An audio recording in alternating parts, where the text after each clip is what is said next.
Hi there, this is Irina Barnett, and I love having conversations about life's defining moments and understanding human experiences. Moments That Define Us podcast is dedicated to healing the world one story, one defining moment at a time. So let's get into another conversation. Sayre Blake, welcome to Moments That Define Us.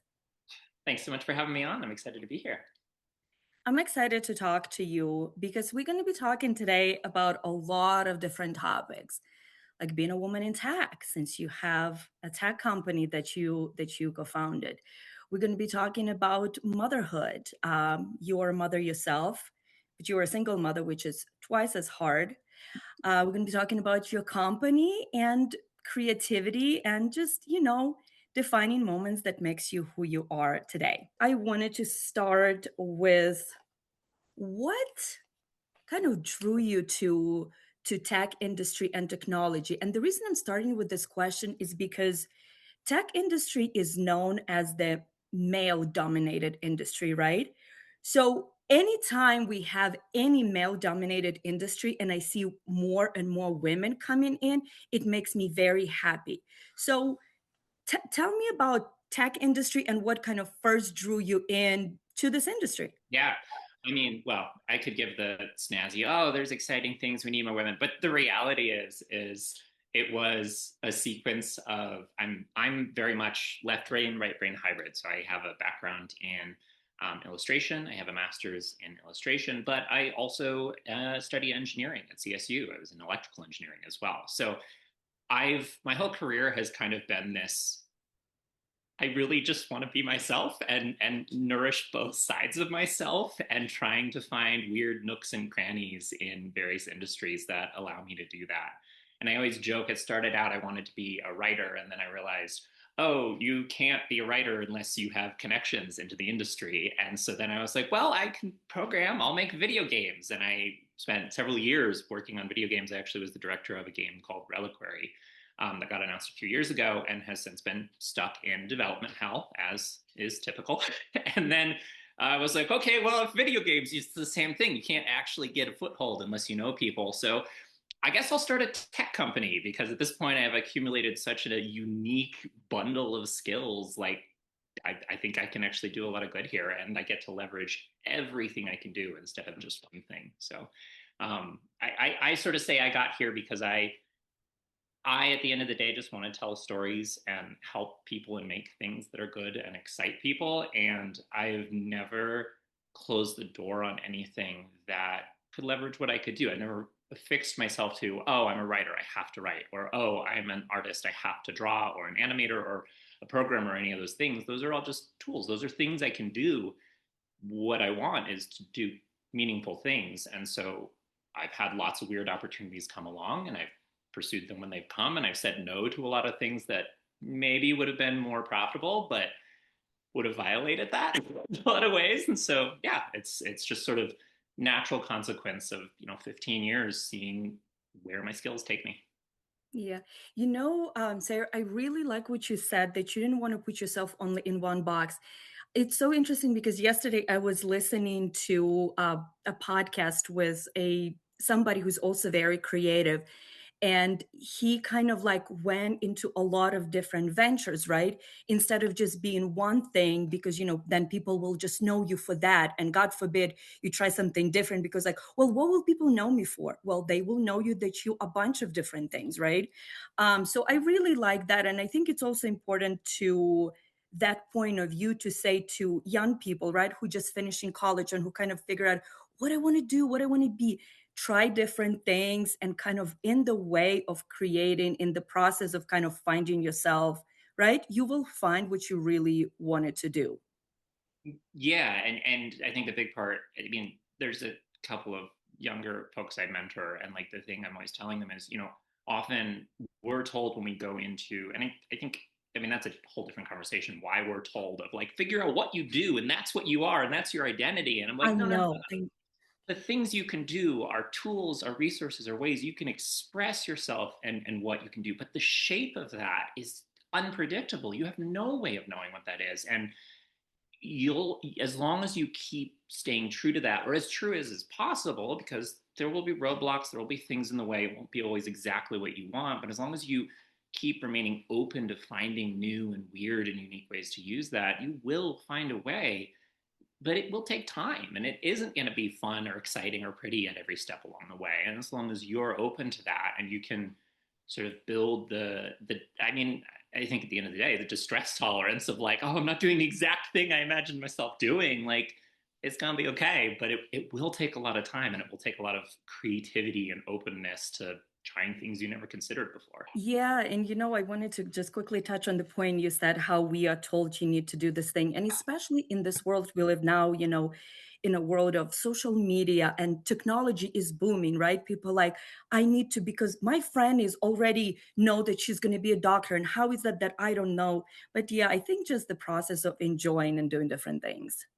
Yeah, I think well, and it comes back to too of, and this maybe circles back to the tech thing, but I am in tech, and I certainly, yeah, that's what I do. I spent a lot of time in it. I actually spent early in my career, I spent a lot of years working for Survey Gizmo, what I think they're called Alchemer now. They're a big survey software company in Boulder, working with the CEO directly, working with the marketing department. I did everything from help research and write up reports on the marketing funnel of the company and creating diagrams that like actually documenting and discovering, okay, what is your process, to working with the marketing department and making them, new illustration libraries and motion graphics. And so, I'm here partly because that was really valuable experience, but I'm also here because I enjoyed all of that. Like, I never turned it down because it was an opportunity. Oh, my fish tank shut off. I know it was an opportunity to explore and experiment, but also get to find new ways that like, oh, I actually do enjoy this. Oh, I can apply my skills this way. Okay, that's cool too, and kind of build on that. If I think I originally got hired as a junior concept artist as Mhm. and if I had stayed in that lane, that I think about the number of things I never would have gotten to do if I pushed back. Well, that's not my job description. That's not what I do. Instead of like, I'm going to get paid to learn something new. Hell yeah, let's do it. Like, yeah, I think it's very important, and especially in tech, because it is so around the narrative and what's your brand and what's your idea, what is your pitch, how are you going to change everything. I'm like, or I could just build really good things I really care about, and that's going to matter to people. That's, I think, often very alien in this space. Yeah, and that's what I enjoy about you, Sayre, because like I said, I've been doing research, just reading different things about you and your company. And I like how, kind of like throughout my research, that what I kind of learned about you, that you not necessarily just concentrate on like one thing, but you said, I enjoy making good products. And what I read that I really like, I wrote it down, that you enjoy the process of creating and magic of problem solving versus just concentrating specifically on that product. Yeah, exactly. Yeah, I mean, at the end of the day, I think if I had to assign one sort of more poetic thing to myself, it's storyteller. I like to tell stories, but stories aren't just literally writing a book. It's how do you bring character and life and meaning to something. And I mean, it's a story. When you use a good product, there is a story there of all of the experts who are so good in their field. I mean, even think about like, I mean, okay, so like, here's one of my kids' Bakugan toys, and it's this little folding toy. And we look at it and go, oh, it's a little thing of plastic and metal for kids. And I'm like, no, but look at the story behind this. Somebody had to design it and come up with this narrative, this setting, this universe of why this is going to be exciting to kids, why it's going to intrigue them. And then you have expert sculptors and machinists and all these people going into, what is an $8 toy for kids. And yet there is such a story of love and craft and expertise. And I think we tend to take that stuff for granted today, especially in this sort of hyper scaling brained, everything is the same corporate world. But so there's that side of it. But on the other side, then I also really am a systems engineer. I can program, I can animate, I can do UI design, I can do marketing planning. But I am a systems engineer, and that what I like to do is to look at it all and go, how do we do the most with what we have, and not here's what we have to look successful, here's what we have to have for this to be good enough, and instead going, well, what can we do that's meaningful? And then what can we do to help bring that to people in a way that is both like, actually, we can genuinely help you, But don't worry, it's not so different that it's scary. It's not so different that it's alien. You know, we found a way to bring this new thing to you, this better thing to you in a way that's comfortable and will genuinely help you. And I think that's, yeah, that's where I really derive a lot of joy in the work I do. Sayre, I love that you call yourself a storyteller, and the story that you just told about, each product, each company, each service that is created, there is a why behind it, right? Somebody decided to do it because there was a problem and they needed to find a solution. So interesting, because this thing that you said, putting yourself in the box, it relates, I feel like, to each industry. People oftentimes ask me, well, what is your podcast about, right? And they because they keep asking them, like, it's about defining moment of people. Either I'm talking to the CEO, or I'm talking to a mother who is a stay-at-home mother. Like, there is each of us have a story that the world deserves to hear, and it's like, like, you have to be in this box too. So I do like the message that you say, like, just try different things. So now I wanted to talk to you about your company and your why, because as you mentioned before, you worked for other company, and correct me if I'm wrong, for about 10 years, like you mentioned. Survey Yeah, Gizmo. that wasn't continuous, I do want to say. So I was there for a couple of years starting out. I have been all over the place, and that is part of sort of why I'm able to do this with SkillSaige. So I did that. I've worked as a freelancer, sometimes while I was working at other companies, sometimes purely helping out with game projects and consulting on like enterprise VR projects for training and simulation. I was a worked at a game studio directing a video game for about 4 years. So I've been a lot of different places. I think there would be, you'd almost be able to side eye me up a little bit if I'm like, you stay flexible, you stay open. Then like, and I was at one place for my entire career. That would be like, really? Yeah, so like you've been through, like, been to different companies and gain all this experience. So talk to me about your why behind SkillSaige, and why you decide. First of all, let me just say that you are a single mom. So you went to start your own business as a single mom, as a woman in tech. So tell me about your why of going on your own. Yeah, yeah. So I would love to say it's purely because, like, well, I can do it and it's the best way to do it. But the real answer is complicated. I mean, so the actual product itself, SkillSaige, is soft skills training, right? Trying to bring it into a more accessible, gamified, like short, the way people actually engage with stuff, but in a really scalable way where I might run a small business and I'd really like if my checkout people could be better with customer service, with interacting with people. Right now, today, at best, like maybe you pay a subscription and you have them watch some videos, or like if you can afford it, you pay somebody a couple $1,000s to run one workshop once, and you cross your fingers and you hope that helped. And that's not okay with me, because it means, again, most of the real training goes to the biggest companies that, and it's still not even helping anyone, because at that scale, then they're thinking about compliance. They're not actually thinking about, are we helping our people be better at their role for themselves in a way that both makes them better at this job, but then they carry forward through their career. They're just focused on this, like, well, are they checking off all the boxes on the, watch a video and then fill out the form? And that doesn't help anyone. It's a lot of busy work for busy work's sake. I think what really got me once was I was in King Soopers doing a grocery store run, and I walked past two 20-somethings doing training. One of them was obviously a new hire, and one of them was literally holding a 3-inch thick 3-ring binder, reading off a scenario. And the other one's just sitting there cracking jokes, like, but you could see, and the other one's like, haha, but no, seriously, we have to get through this entire thing. Please stop interrupting. It will take forever. And I could just see their souls leaving their bodies. And like, they're not learning anything. It's not helping anyone. This is billions of dollars we're spending to do that around the world every day. And like, what is that? So that was the why there, and why we use AI and how we use AI on that is, again, being a systems engineer, being a programmer, there's one thing I'm a big computer nerd. Actually, one of my favorite things to do is watch old episodes of the show Computer Chronicles, which was an early public access show in the 80s and the 90s, chronicling sort of the rise of microprocessors through. And it's just very cool to go back and see how, really things today aren't that different. There's always some new thing that people get very excited about, and investors throw way too much money at it, and it doesn't make any sense, and everyone picks the shortest path, and it doesn't make any sense, and then that sort of burns away eventually, and the real transformations happen. And the thing I've always been really waiting for is, I can design a system.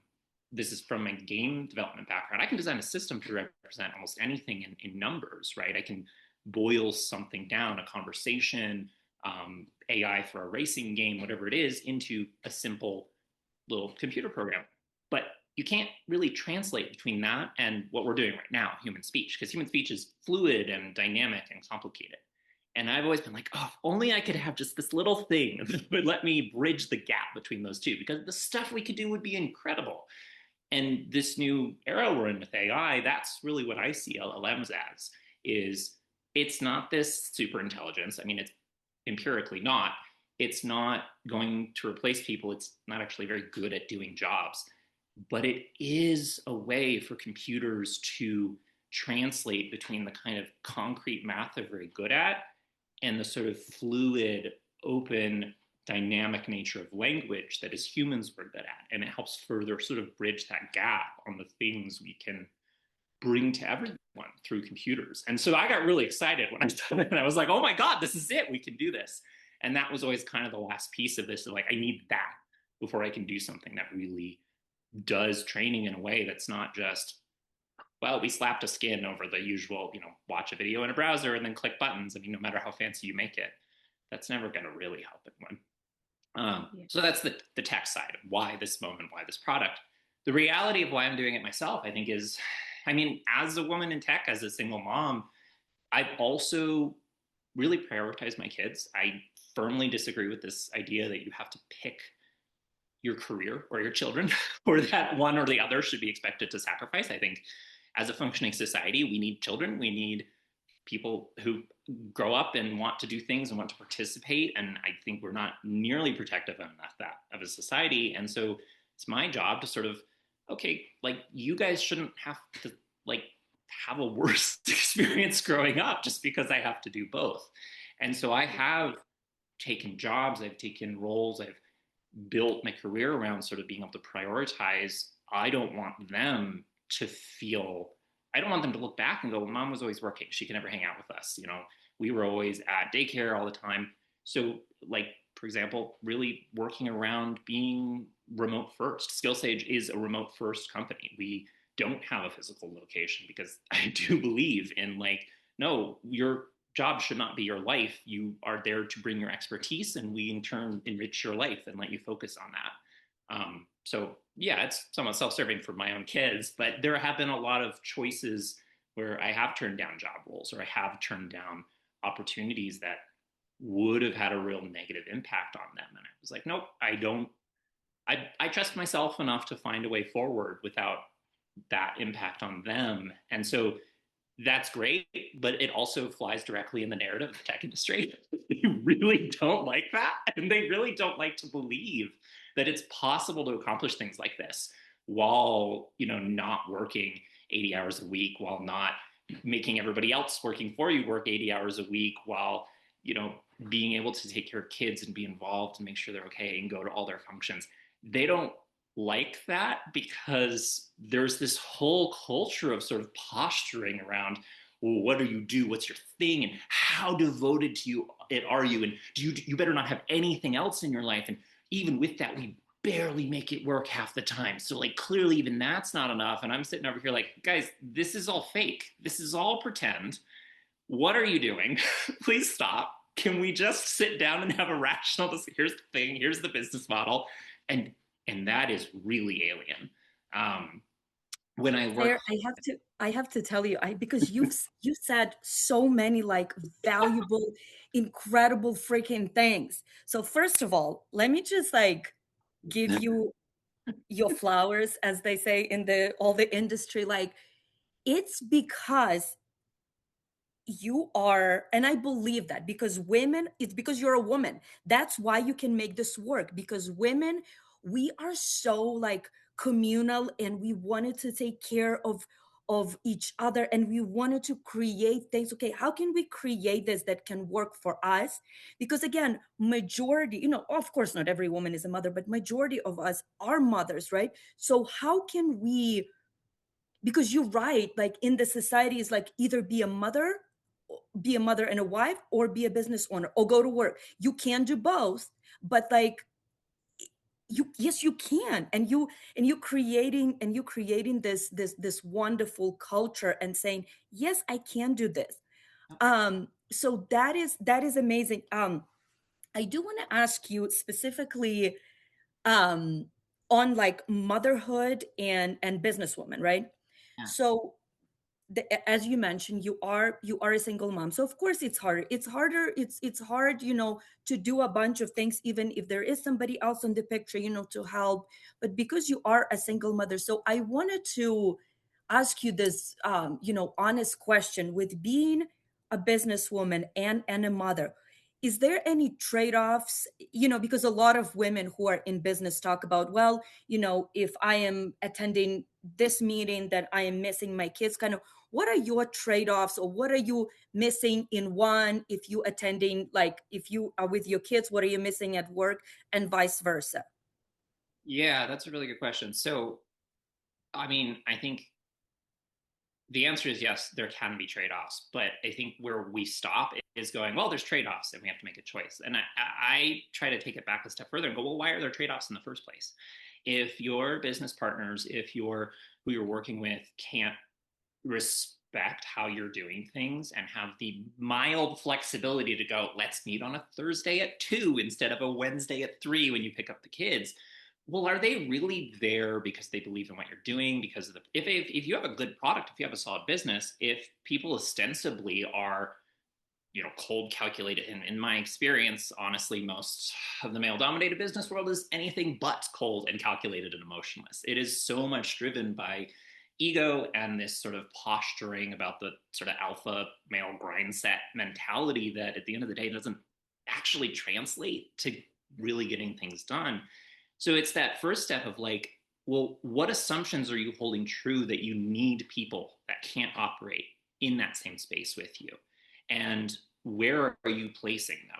That doesn't mean you can't work with partners, with potential leads, with potential anyone who isn't like that, but you have to be very mindful about where you're putting them in your sphere of influence. And often that does mean in the short term, you have to take a lot of sort of distress onto yourself, or to you say, okay, well, this would negatively harm my kids, so I'm going to build the space in a way where I control yes or no whether these things are going to happen.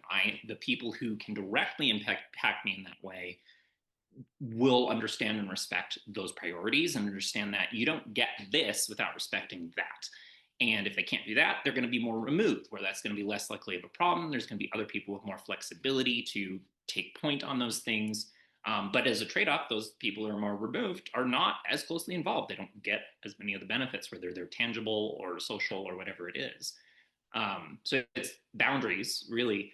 But then really that thinking of like, can you handle the distress of saying, no to maybe a potential investor who is offering you money, but is also like, yeah, but I get control and you have to do what I want. And there's that unspoken like, and you better be available 24/7 and you better blah, blah, blah. And it's like, it's a lot of distress to turn that kind of thing down. And I've had to do that in the past. I mean, I had the same thing with the game studio that's still, someday it'll come out. But I had to turn down publishers for years because there was so much of that energy. I think it's become so normalized, particularly in the gaming sector of tech, of just this like, well, if you're not grinding, if this isn't your whole life, do you really believe in it? Do you really, it's like that scientifically, that doesn't even result in the best work. Why do you want that? Right. What is the basis? So it can happen. And I think that's where, and that's not perfect. So then it just comes down to your relationship with your kids of like, I strive really hard to be, I really believe in like authoritative parenting, which is very different from authoritarian in that it's not what I say goes. It's you guys are people too. As the more experienced, the grown up, I have to earn your trust. I have to earn you seeing me as an authority figure and not lie to you. And also, you can trust on me to translate things in the world or hard things into a way that you can understand and know that that's truthful. And that also includes, like, yeah, sometimes things come up, but if you're guarded with your boundaries and you're starting those decisions 10 steps before the meeting conflict comes up, well, those will come up a lot less often. And then it's a very different thing where you can sit down with the kids and go, all right, guys, what should we do? What do we want to prioritize? And legitimately have had my kids be like, sometimes like, well, can you do this? I'm like, yeah. And I'll skip that meeting. And then I've had other times where like, no, you got to do that one. I want to see you do that one. And my daughter's 13, but she's equally excited. My son is 8, and he's like, you're going to be on podcasts? Yes, do the podcasts. I'm so excited because, we've built that rapport over time where we're both invested. And then, the hard stuff, that's my job. I keep that from them. I bear the brunt of that discomfort, but it's a conscious choice, but it has to start so much earlier than that moment of like, I have to pick between A or B on the schedule.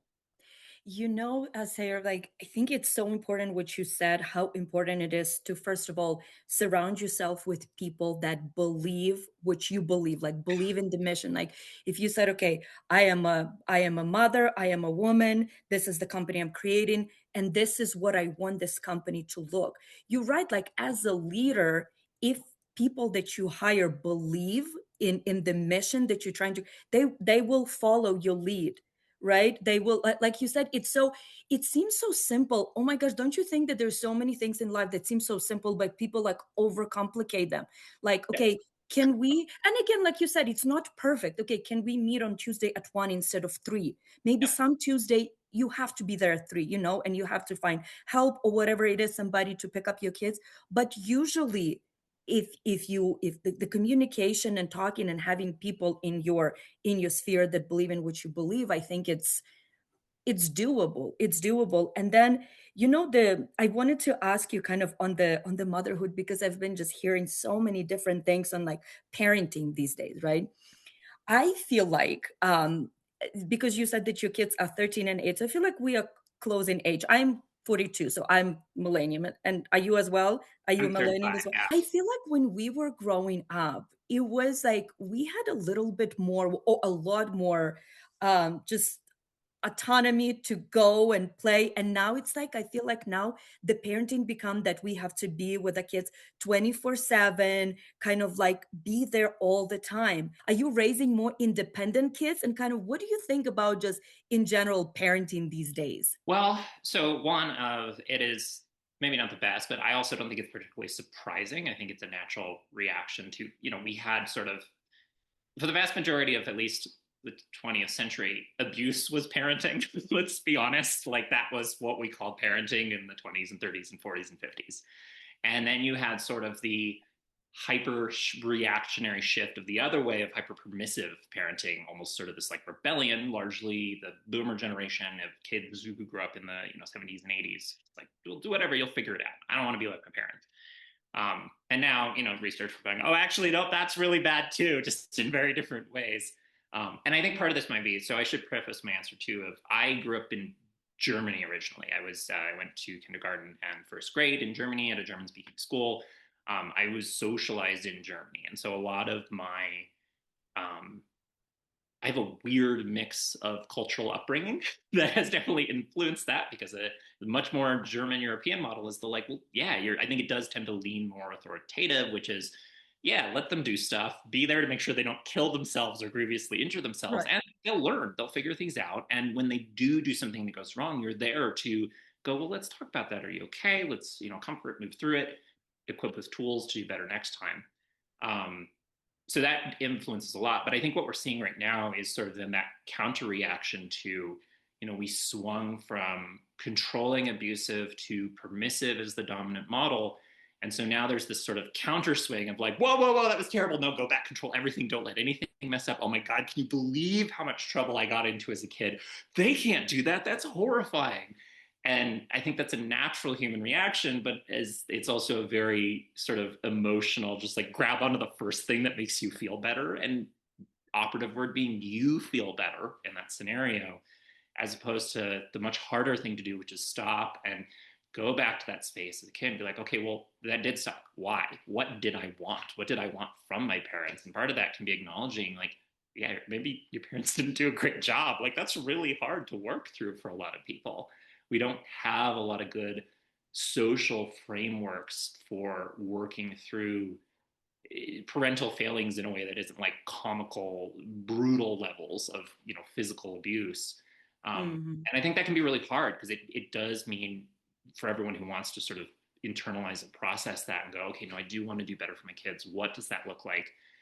And you have to sit with distress a lot, and that's hard. And you have to do it before it gets to your kids, and that's even harder if you're realizing this once you already have kids and they're actively, kind of pushing you into those patterns. So I do think it makes sense where we're at socially, and I think there will again be another next generation will see counter swinging the other way, and maybe hopefully over time as the research gets better and we see like it'll kind of wiggle in and start to stabilize on something a little healthier being the main mode of operation. But yeah, I try really hard to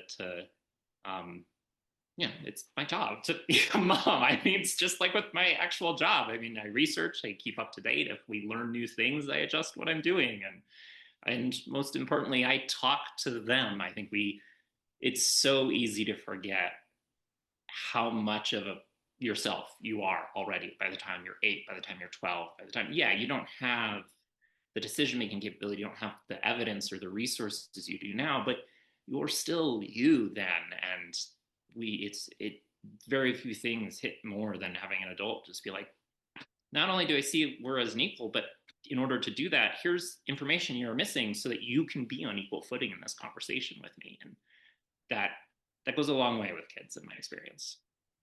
Yeah, and I think talking to the kids, it's so important because also, going back to how, we were growing up, and I'm also European, so I think there is like I'm originally from Ukraine. I've lived here for Okay. Yeah. 22 years. Yeah. So I also have a mixed cultural experience, and that's what I'm bringing to my kids because they are born here and my husband is American, but yeah, it does influence me a lot. But I wanted to also go back to like where our parents were when they were raising us. I mean, I don't know about you, but I feel like I wasn't really, it was kind of like you are the kid, right? So nobody really talked. My parents didn't talk to me the way I talk to my kids, right? To where they understand, to where they know, of course, for their age level. But I think it's important so the kids know what's going on, right?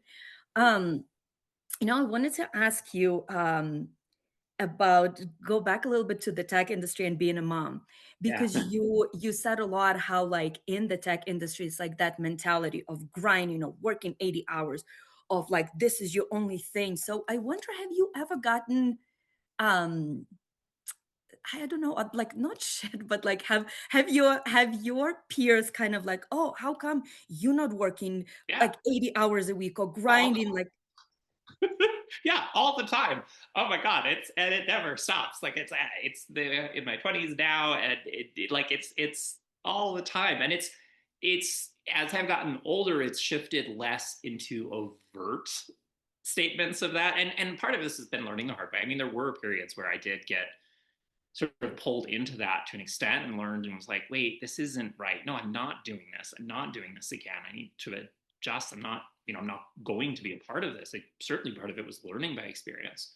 But yeah, the decision to not do that and to encourage people around me to not do that. Yeah, no, it makes people really uncomfortable because it's the wait. No, that can't be real because then all of this suffering I've endured or I've forced others to endure is for nothing. And oh my God, the implication. Yeah, no, I mean I don't think they'll ever go away. But as I've moved on in my career and I get more capable, more competent, I have 15 years of experience behind me now, and I can do all these things while also maintaining that the evidence kind of speaks for itself where it's not like, well, I don't like it, but there's got to be something I'm not figuring out because it's harder to argue with it. And yeah, it's more like vaguely uncomfortable disgruntled silence, or that like you know what, you're just an outlier and I'm gonna discard this and talk to this other person instead.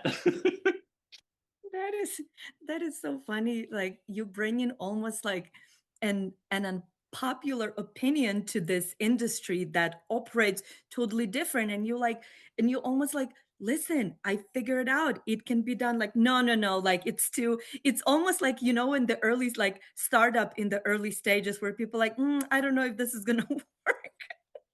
Oh, this is Yep. very funny.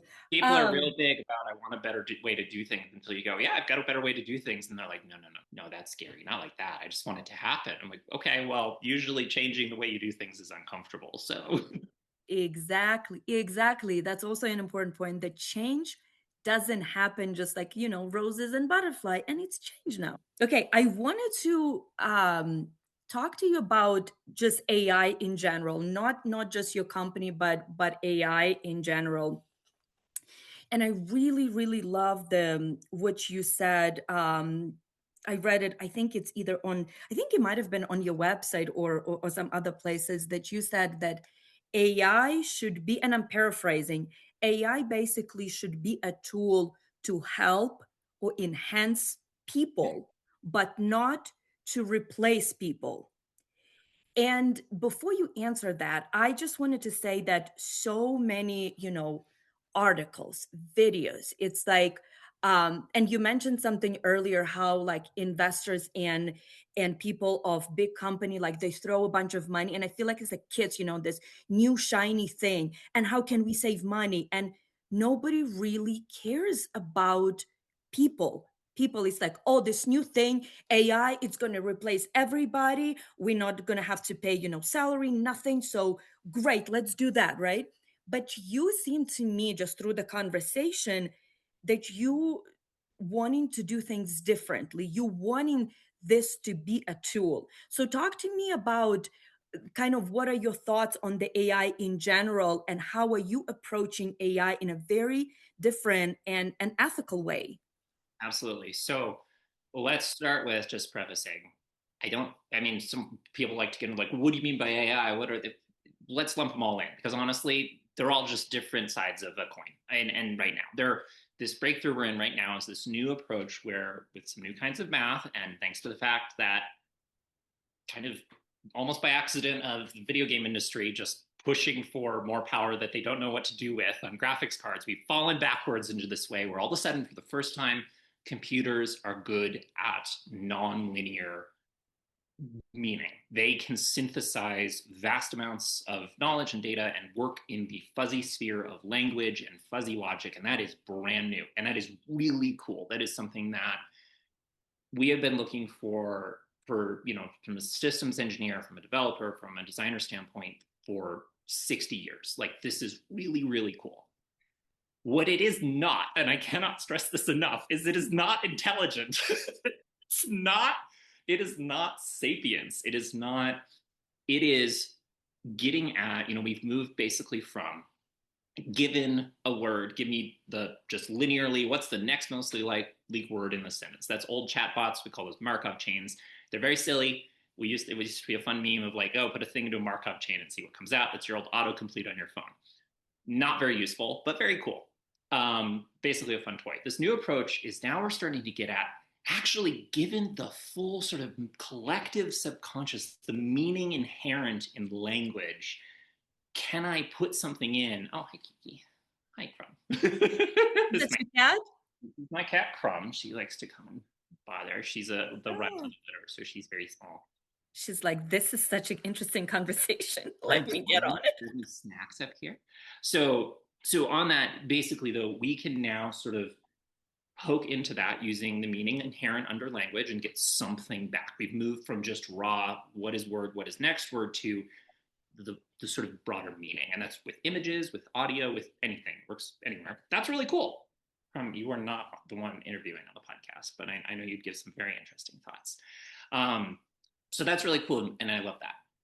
What has happened is a bubble, and it mirrors exactly the microprocessor bubble of the 70s and 80s, the internet bubble of the late 90s, of we have a new thing, and it's really cool. And these people with a lot of money who would like very much to continue to have all the money, throw all their money in what I can only liken to gambling. It's really all it is, at anything they can get their hands on. And in that, there's so many layers of things baked into it. So the scale of these companies is it's horrifying. It doesn't make sense. This is a brand new technology. It's gonna take time to figure out responsible ways to use it. The fact somebody went, wait, you can basically, using a computer, yell at the collective subconscious of all humanity and have it mirrored back to you. Chatbots for everyone. That's horrifying. That doesn't make any sense. That is so deeply irresponsible. I think that's, but it's the shortest path. It is dazzling. It is that, like, in a room full of investors who are often not technical, not aware, and I think these days don't even see that as a necessary component of the role. It's like, it's more of a social thing that are like, oh, this is my job. Of course I can make these decisions, but they don't know what they just want to see a flashy demo and move on. It is the perfect storm for something that can give a very powerful impression, and then they walk away and they throw a lot of money at it and say, well, somebody's going to win this, so it better be us, so throw more money in. That's terrible. That doesn't make any sense to me. On that too, the people are saying, oh, it's going to replace artists, it's going to replace composers, it's going to replace writers. I am all three. It's not replacing me. It's really bad at final product, because inherently, of course it is. It's the filtered, distilled, average of all of human input. So it can be a really good exploratory aid. It can be a really good process enhancing aid, especially when dealing with computers. There's a lot of things, like when I'm working in a digital audio workstation, once I compose a melody, there's a ton of dials and just little things I have to fiddle with just to get it to sound nice every single time. There's no real human value in that. It's just manual labor. Great, have a computer sort of work in tandem with me to speed that up. But the fact that we're seeing these attempts at it, I don't think it speaks to the technology is a threat. I think what it really speaks to is the capital holders, the business decision makers don't fundamentally understand why people care about the things they're making. and again, in the short term, they go, oh, this will save us money, we'll just throw a problem at it. But what they're really doing is they're burning, often, especially in this era of cinematic universes and let's re-release thing that you've known since the 80s for the 50th time. They're burning goodwill. They're running off of momentum, and that will run out eventually. It's going to take time. It's not going to happen overnight. So what I see is a lot of companies doing a lot of damage to the reputation. And I'm like, great, make room for the rest of us. Please keep doing it. I think the other part of it too, because this comes up a lot, is the sort of, well, they're terribly power inefficient. They're doing a lot of damage. And that's where also point to, well, actually a lot of stuff we do every day takes a lot of power. I think people are more aware of it with AI, but the reality is that, like, just interacting, even with like ChatGPT, like 300 times is less power usage than sitting on your couch and watching an hour of Netflix in high def. And we think about the AI one because it's a flashy news article to talk about all these data centers and all this power usage. But in reality, there's actually all these other much bigger things that are very inefficient that we just do every day. And so I would actually, rather than saying like, oh, it doesn't matter, don't think about it, I would say actually use this as an opportunity to think about broader. Where should we be pushing for companies to, like, maybe there need to be better regulations for what choices are you making for how you feel the power of these things we have everywhere. How are you cooling them? Nobody likes the answer of like, well, it's a societal systemic regulatory failure that's actually been there this whole time and we're only just becoming aware of it, because the fix to that is, well, get involved with your local politics, work from the ground up to start to change things and give them less free reign. But I'm hoping that's what comes out of it. They don't get better the more resources you throw at them. And this is when you sit down and understand what the technology really is, when you give it to people who are not part of the hype, or not believing that, oh, it's going to become the last invention and become super intelligent, invent things for us, you can actually do amazing things with very little. So Sage, our virtual trainer, is not a chatbot. She does not have a giant context window like when you're talking to ChatGPT. We use an LLM model at two very specific points, and the rest of the thing is powered by this very much traditional computer model of conversations we call the logic lattice that can run on device. And we use one of the tiniest models in existence to do all of our interaction. We use something like depending on the scene, like we use between 10 and 30% less resources during a scene than if you just opened ChatGPT and tried to talk through a full interview or a full, telling your boss that you missed a deadline. And that's after less than a year of trying to figure this out. Well, we already have miles of improvements we can make to further optimize it, to further make it more efficient.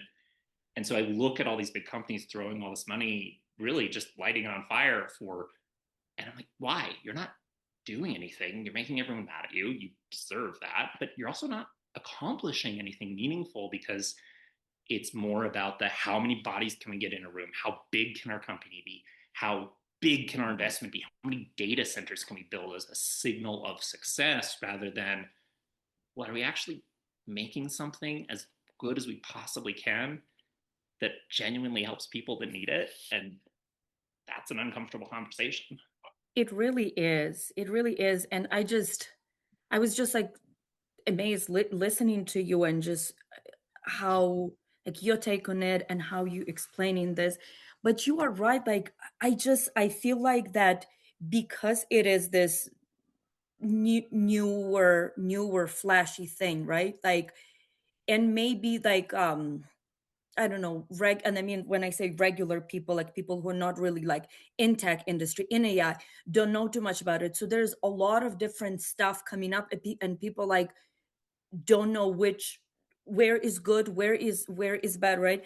But I do want to ask you something that you mentioned, like, about like AI usage and the cooling system and stuff like that. So recently article I read, might have been either New York Times or one of the big publication, that we're talking about this, and how in one of the small towns, my gosh, I forgot what state it was, they were building this data centers, right? And people like losing, their drinking water, and how just bad it is for the environment.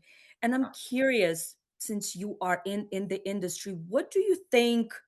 Because right now you're right, people throwing a bunch of money and not really thinking about what they making, and is it good, is it affecting anybody? They like more investments, more money, bigger company, and then let's move on, and whatever, somebody else will deal with the results of this later. I wonder, like, what are your thoughts, like what can be done better so AI cannot be as bad for the environment? And I don't know, like solar, is there a space to where like solar farms, I call them, and I think somebody in the article said solar farms can be built so this can be better. I'm curious, Yeah. what do you think can be done different? So I actually, and I think this comes back to, I think the problem is bigger than AI. I think AI is sort of finally the thing that was so exciting, so dazzling. It's kind of the perfect, it's almost like the perfect silver bullet to reveal the flaws in the shiny Silicon Valley culture, and how sort of at the end of the day, they really want to have this mystique of the most brilliant minds, the best decision makers, the best business people. But the reality is, I think that AI really kind of shows the cracks in that, because it is this thing that is unbelievably dazzling when you try and turn it into a pseudo intelligence in a 5-minute demo, but doesn't really work very well that way. And it's an infinite problem of, you can put infinite power in it, and the more you do, the harder it is to get returns, get closer to that dream that you're never going to quite reach. And so you put in even more. And so it is the ideal where it really breaks the Silicon Valley system, where you can keep looking like you're doing something amazing and pump more money in, and they just build more stuff.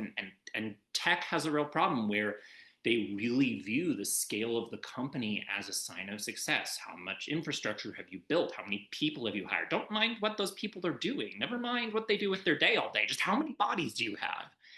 And when you do that, yeah, of course you're going to go, well, business right now is incentivized with, they're being told the more of these you can build, the more money you will get. Yeah, they're going to go for the most vulnerable communities. They're going to go for the places where they can find the most corrupt local zoning boards. And then they're going to pick the fastest path to building these. But this has been going on for over a decade or two now, as we've had this infrastructure scale up, it's not unique to AI, and it is something that I'm really glad, at least in the short term. I mean, yeah, it's doing a lot of harm, but people are talking about it finally. And I kind of hope maybe that will be enough for people to actually action of like, get involved in your local government, get involved with these boards so that if a company does come to try and do this, you can tell them to get lost. They can't just show up and build a data center. Someone had to approve it. And they can't just show up and build a data center and go, yeah, we're just going to use an evaporative cooling system and burn through all your water unless the city says, yeah, go for it. We don't care. Actually, we'll give you a discount if you do it. And Yeah. like we have the power to stop that. And there are all these other technologies. They can use closed loop cooling systems. They can use more efficient hardware. They can use better construction standards that allow the building as a whole to be more efficient. It's on the other side of the problem too of like they get sweetheart deals to build directly next to a neighborhood and then just build the cheapest structure they can and drown a neighborhood in the sound of 10,000 fans running constantly. They could have built a better building. They could have, it isolated the audio coming out of the exhaust to prevent that, but that costs money and we're not being told we have to. So what do we care? Like that's the thing of it. I hope that this is really a good sort of wake up call for people of like, we can actually stop all of this. We really can. Like it's not a complicated problem. They're not powerless. And this version of the technology is not inevitable. It really isn't. But it's really going to take, if you are someone who has, not everyone has the opportunity to be involved in local politics, and that's okay. So if that's not your thing, maybe your thing is like me, my gift is going, okay, well, I can look at this and I can leverage all my other skills and go, no, really, what's a sensible way to use this that's sustainable, that's scalable? Because I don't think a successful alternative to, well, that's bad, I don't want that, is nothing. I mean, we've seen that time and again in human history, things like prohibition and the war on drugs, like that doesn't work in the long run. You need a positive alternative when it's something this transformative. And I think this is different from, we've been through a couple of cycles in the last decade of the NFTs and then the blockchain and all that stuff and the metaverse. And each of those, there wasn't really anything at their heart. NFTs were cool. You made a server, but worse. Great. And then blockchain was like, you've invented a digital Ponzi scheme. No, don't, God damn it. And the metaverse was like, yeah, we've had it for a decade. It's called Second Life. Also, video games don't scale the way you think that. As a game developer, I was watching that whole thing just like, wow, tech pros are getting a lesson in how hard video games are to make. This is pretty funny to watch in real time. There wasn't anything new. There was no real new technology there.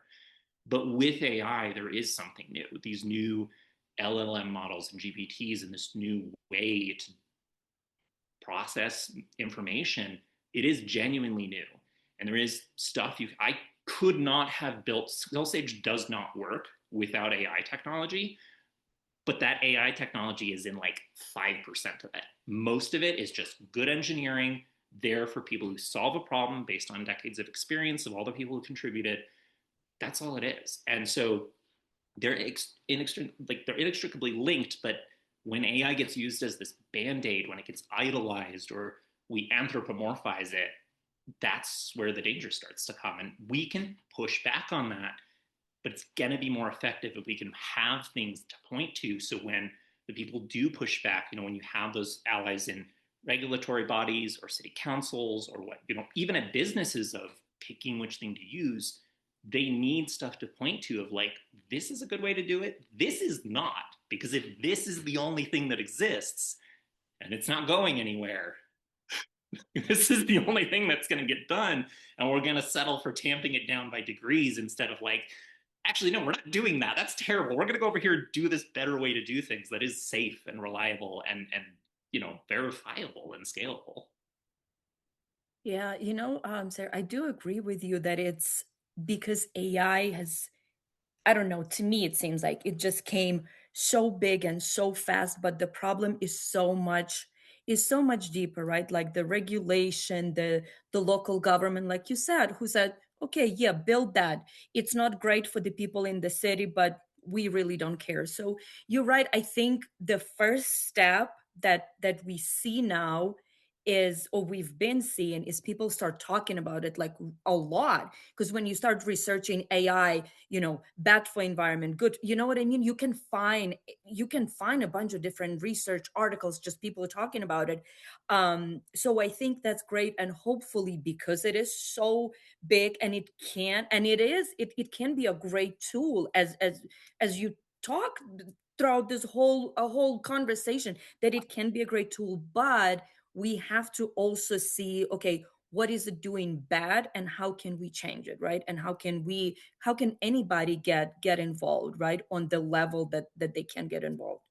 um so the last thing I wanted to talk to Sarah is about your company. You did talk a little bit about the why and why you started, but I want you to talk about, like, who can use this app, what is this for, and maybe like give an example of, because I know you said it's for the soft skills, and I like what you said, that SkillSaige did for soft skills what Duolingo did for the language learning, and I've used Duolingo myself. So talk about like your company and kind of who can use it and what is it for, and some examples. Yeah, absolutely. So, um, really, what I'm aiming for down the line is anyone can use it. We're getting there. We come from our background, the last year before that, we did a lot more sort of bespoke one-off consulting or contract work. And so this is us taking our knowledge and starting to go, wait, actually, I think we can do this for everyone to make this successful. This very much comes from my time at Survey Gizmo. They had a lot of success. They entered a very saturated market with survey software by just going, well, wait a minute, these companies mostly serve big companies with the software. It's a nightmare to use because they're selling to people, decision makers at big companies, who never actually have to use it. So they never actually have to make the product good. And there's also all these people out there who would really love to have survey software for like a one-off use, and they can't because they're not going to go through a whole sales call. So they sat down and they built, all right, known problem. And they made sure that it could be used by any individual who could just sign up. I need it for a month. I want to run some surveys and then cancel, and I'll come back later. But at the same time, then could scale to all those things a team would need. And by making sure that it works for an individual, they also make sure that it's the best possible thing for a team at scale. Hi, Chrome. Yes, Chrome agrees very much about this, don't you? Cats can use it too. So, so that is kind of our guiding philosophy, is that we do genuinely want this to be for anyone who wants to get better at those human-to-human interactions in a concrete way. And that is broad, so let's narrow that down a little bit.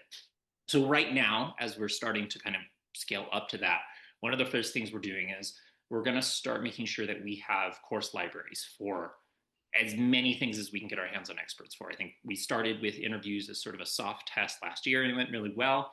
We rolled out one for basic professionalism at your job, because I think that is something, having mentoring a lot of Gen Z students, they struggle with, of like, I think, because a lot of them rightfully look at too, like, what is with all this performative nonsense in corporate? Why are we doing this? And I'm like, I agree. And you need to figure out how to speak that language if you want to get in there and start to change it. So things like that. But soon also things like sales and conflict resolution management. So if it's about talking with people, it can help with that. It's actually broken down into two sides. So one is the more Duolingo-esque side of, well, how do you learn the skill? You go through interactive things, multiple choice questions using the Socratic method to start to kind of get a grasp of the skills. But then we can also start to use, AI in some cool ways where we can do some open-ended things like, hey, here's an exchange between 2 or 3 people. What could this person have done better based on what you've learned? And then it's open-ended, and you can genuinely put in feedback, and it'll genuinely go, yes, you're right, or you missed this, or consider this. Same thing of, try a one-off question, just so you can start to expose yourself to these ideas. And then the other half of it is you sit down with Sage and you have a conversation with her. And that can be, you're interviewing at a job. You are, going to do a sales call, and you want to talk to a client. You need to interview someone to hire them. My God, I mean, my time at the interview time, I think it's very funny how much tech we have out there for practicing to be better at interviews, when I do not think I've ever been in a single interview as the interviewee that remotely matched any of the advice ever given. Like, we don't think about that at all, of like, are we even training people to find the best fits for their teams in a way that makes sense? But it can be broader too. It can be, you might be someone who is a career advisor or a business, counselor, or someone who just has workshops for personal development, and you want people to get a chance to practice social situations that they're uncomfortable with. And it doesn't replace your teaching. You can put whatever you need to into it and let them practice, but it helps you get that like 80% of like get the base. And then the time we have together, person to person, is more valuable because I'm not teaching all the basics. You've gotten to practice that, and you come equipped with like, how do I hone this? What am I missing? And that's a much more valuable use of interaction of humans rather than just like, hey, yeah, I business coach, and like I'm going to spend most of my time trying to teach you the solved problem answers, and you're not even going to get through them all, and then we're done. And instead being able to go, no, you do this, and then when we come and meet, we get to really dig in and help you be an expert. And that, I think, is really, I think that's a lot more powerful. So right now, it's available for really any team size through reach out to us, talk to us. We are really big on if it's genuinely a fit, we'll tell you. But we also have resources of we're like, hey, I think this could help here, but honestly, let's find you some other stuff too. We're not going to lie to you. We're not big. I'm really not big on sell everybody who gets in the door. I'm big on, I want to understand your needs. I want to understand what we can do. And then let's find if this is really the right fit for you. And we'll be the first ones to tell you. The world is so big and there are so many people we can talk to with the internet now that there's really no reason to sell to someone who doesn't need what you have. You're going to find enough people to genuinely need what you have and provide to them. And then over the next month, we're going to start rolling out more courses and move to a self-serve option. So we will have that thing of maybe you're running a workshop and you want people to be able to, come in before the workshop with some practice, build your own custom lesson in there, teach Sage how to do a few things. And then people can come in and you get that sort of next level of interaction and be able to really help people.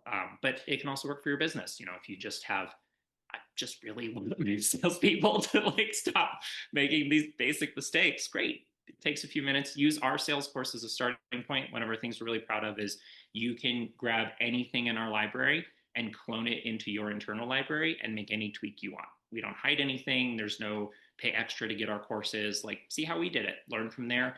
And if you want further training, yeah, we have opportunities for that as well. So yeah, it's a lot of fun. It's free. Anyone can download it right now and try talking to Sage and see what she has to say about your interview skills or how well you handle weird situations with your boss, and a lot more to come soon. Sayre, as I'm listening to you, you really are a different kind of, you are not a typical tech person, because just, I don't know. I've really, really enjoyed this conversation with you because, it was really honest. I've really learned a lot from you just on the AI on your company, which seems like companies can use it, or if you're a small business you can use it, or even if you are just yourself you can go and use. You have so many insights on the industry and just how you're doing things and why you're doing things differently. So I truly appreciate the honesty and just your time. Well, thank you so much, Irina. This has been wonderful. It's been really nice to get to talk to you too.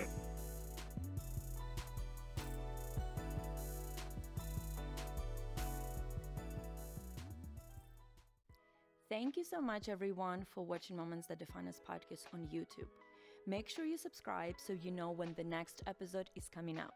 But not only subscribe, share with other people so we can build community around this podcast, so we can share more stories, more defining moments. Because as I always said, sharing a story has the power to heal. So subscribe and share, and let's build community. Thank you.